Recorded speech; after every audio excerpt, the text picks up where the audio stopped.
Now to what was breaking news this afternoon and sad news. Former President Joe Biden is battling an aggressive form of prostate cancer that has now spread to his bones. He received that diagnosis just days ago. Now he and his family are weighing the treatment options. Eyewitness News reporter Tim Caputo is here with the latest as political friends and foes react to the news. Tim. Sophie, Jory, nice to see everyone on the same page for once in Washington and across the country. A noble cause too, fighting cancer. Of course, the one thing both parties can agree on, and support for the former president has come from even his most staunch opponents, all hopeful he will win this battle. We spoke with one local oncologist too, who said despite this prostate cancer already spreading, Biden will likely respond well to the treatment. Former President Biden's prostate cancer has already spread to the bone. The aggressive stage 4 cancer was diagnosed during a routine physical exam on Friday. The announcement made today garnering sympathy and support from both sides of the aisle, including President Donald Trump, posting, quote, "Melania and I are saddened to hear about Joe Biden's recent medical diagnosis. We extend our warmest and best wishes to Jill and the family, and we wish Joe a fast and successful recovery." In Biden's statement, he says they're reviewing treatment options and believe the disease can be managed effectively.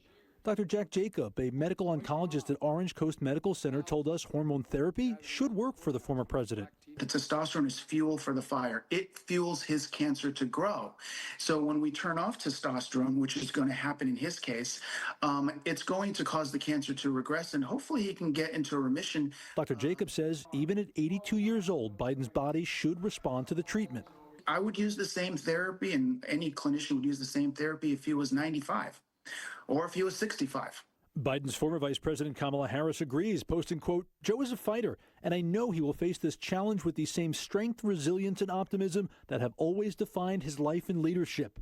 Biden's leadership as both vice president and president includes spearheading the Cancer Moonshot, an ambitious initiative with the goal to end cancer as we know it. This has been an animating cause of his life since he lost his son, Beau. And, during his time as vice president, when I was working for him, he was standing up the Cancer Moonshot and spending an enormous amount of time on that work. Former President Barack Obama, whom Biden served as VP under, writing, quote, "Michelle and I are thinking of the entire Biden family. Nobody has done more to find breakthrough treatments for cancer in all its forms than Joe, and I am certain he will fight this challenge with his trademark resolve and grace.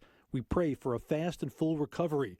His former staffers say Biden's compassion was always on display, so they aren't surprised by this outpouring of support when he needs it.